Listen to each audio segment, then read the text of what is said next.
How to change Snapchat username.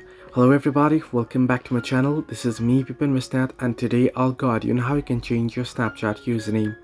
Now, the process itself is quite simple and easy, so let me guide you through. In order to change your Snapchat username, first you wanna go ahead and open up Snapchat and then head over to your profile by tapping on the profile icon at the top left corner of the screen.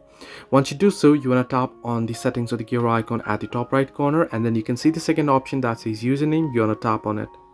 Once you tap on it there, under your username you should be able to see the option that says change username. You want to tap on it, and now you can read here, it says your username can only be changed once a year. Your username might become eligible for reuse by someone else in the future. So you want to tap on continue, and then it'll ask you to enter in your new username, and then tap on next and then confirm the username if it is available, and then you can go ahead and change it. However, if you have already changed it in a year, then you will have to wait for another year since the last time you changed. So hope this helped you. Do like and subscribe, and do not forget to leave a comment down below if you have any further issues.